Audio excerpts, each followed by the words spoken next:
ధన్యవాదాలు అధ్యక్ష. శ్రీమతి యశస్విని. ధన్యవాదాలు అధ్యక్ష. అందరూ చెప్పింది అన్నీ కూడా విన్నా ఇప్పటిదాకా. కాకపోతే ఇది నిజంగా ఈ చట్టం తేయడం అనేది చాలా సంతోషంగా ఉంది.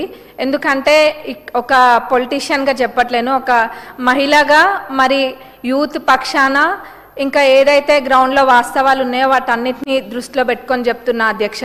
ఇవాళ రేపు ఉన్న పరిస్థితులలో సోషల్ మీడియా వేదికగా, అది ట్విట్టర్ అయినా, ఫేస్బుక్ అయినా, ఇన్స్టాగ్రామ్ అయినా, వాట్సాప్లో అయినా కానీ ఎంత అసభ్యంగా పెడుతున్నారంటే అది ఎవరు అంటే కుటుంబ సభ్యులు ఎవరు కూడా దాన్ని చూసే విధంగా లేదు. అది ఎవరి గురించి అయినా కానివ్వండి, అంటే ఉత్త పొలిటికల్గా ఉన్న వాళ్ళదే కాదు, నార్మల్గా ఊర్లలో ఉన్న వాట్సాప్ గ్రూప్లలో కూడా వాళ్ళు అర్ధరాత్రి 12-1 దాకా కూడా ఇవన్నీ మెసేజెస్ పెట్టుకుంటూ ఉంటారు. అంటే అదేదో కక్షలు ఏదో గట్టు పంచాయతీలో లేకపోతే వాళ్ళ కుటుంబాలకు పంచాయతీలు ఉన్న తీరుగా అన్నీ కూడా మెసేజ్లు చాలా వల్గర్గా పెట్టుకుంటారు. ఇప్పుడు ఏదైనా నచ్చకపోతే దాన్ని విమర్శించడం వేరు, కానీ ఒక వల్గారిటీ తోటి దాన్ని వాళ్ళు పెట్టే మెసేజ్లు అనేది ఆ కుటుంబాలు చూసినా లేకపోతే పర్సనల్గా ఆ మనుషులు చూసినా కానీ వాళ్ళు చాలామంది అందరు ఒకటేలాగా ఉండరు. అందరు దాన్ని రిసీవ్ చేసుకునే వే ఒకటేలాగా ఉండదు. కొంతమంది చాలా సున్నితంగా ఉంటారు. అట్లాంటి వాళ్ళందరూ కూడా కొన్ని చర్యలు అంటే చేపడుతూ ఉంటారు. అవన్నీ ఇప్పుడు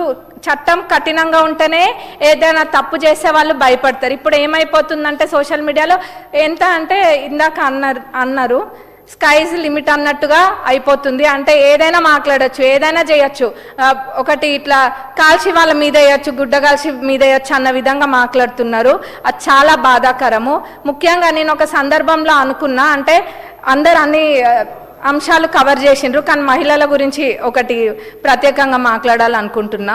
మహిళలు ఏదైనా బయటకు రావాలంటేనే ఇవాళ రేపు అన్ని రంగాలలో మహిళలు ఉన్నారు, కానీ బయటకు వచ్చిండ్రు అంటేనే ఎన్నో ఎదుర్కొని వాళ్ళు బయటకు వచ్చి వర్క్ ప్లేస్లలో అయినా కానివ్వండి, లేకపోతే పొలిటీషియన్స్గా కానివ్వండి, డాక్టర్స్కైనా అడ్వకేట్స్కైనా అన్నిట్లో మహిళలు ముందుకు వచ్చిండ్రు అని అంటే ఇప్పటికీ ఎంత అడ్వాన్స్గా మనం ఉన్నా కానీ ఏదో ఒకటి ఇబ్బంది అనేది ప్రతి మహిళకు ఉంటుంది. అట్లాంటి సందర్భంలో దాన్ని ఎంకరేజ్ చేసే విధంగా ఉండాలి, కానీ మహిళల పట్ల కూడా చాలా అసభ్యకరంగా వల్గర్గా మాట్లాడడం, మరి పర్సనల్గా వెళ్ళడము, అంటే రీజన్ ఫర్ నో రీజన్ ఇవన్నీ కూడా జరుగుతున్నాయి.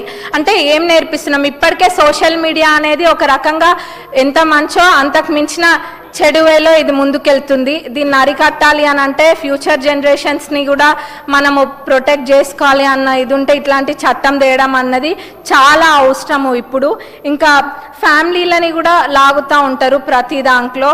ఇది చాలా హ్యూమిలియేటింగ్ ఉంటుంది రిసీవ్ చేసుకోవడం. ఇప్పుడు చట్టాన్ని కఠినం చేసినామని అంటున్నారు, కానీ దాని ద్వారా ఒక్క ప్రాణం పోయినా కానీ ప్రపంచంలో ఉన్న సంపద అంతా ఒక పక్కన పెట్టి ఆ ప్రాణాన్ని తీసుకురావాలన్నా కానీ తీసుకురాలేని పరిస్థితి. అట్లాంటి వాటి కోసం ఇట్లాంటి చట్టం ఉండడంలో ఎటువంటి తప్పు లేదు.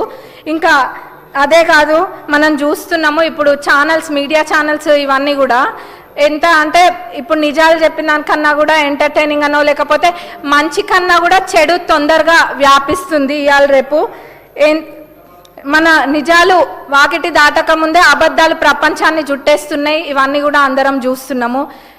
ఇంతకుముందు వాళ్ళు అన్నమాట వాస్తవమే కావచ్చు, ఎందుకంటే మేము కూడా అప్పుడు ఎలక్షన్స్లో తిరిగిన సమయంలో ఏమైనా మాట్లాడితే చాలు మమ్మల్ని లోపలేసేస్తున్నారు అన్న సందర్భాలు ఎన్నో ఉన్నాయి. కానీ ఈరోజు నేను పదే పదే ప్రజాప్రభుత్వం అని ఎందుకు అంటున్నానంటే ఈరోజు చూడొచ్చు ఒక్కొక్క పొలిటీషియన్స్ మీద ఎన్ని పెడుతున్నా కానీ ఎవరు దానిపైన ఎటువంటి చర్యలు తీసుకోవట్లేము. ఎందుకంటే సహనంతో చూస్తున్నాము, కానీ ఎవరైనా కానీ మనుషులే, ఎవరికైనా ఒకసారి మనసు నొచ్చుకుంటుంది. ఎదుటి వాళ్ళు స్వేచ్ఛ అంటే ఇప్పుడు ఫ్రీడమ్ ఆఫ్ స్పీచ్ అనేది వాస్తవాలు ఉన్నప్పుడు మాట్లాడొచ్చు, ఏదైనా కానీ చెప్పొచ్చు.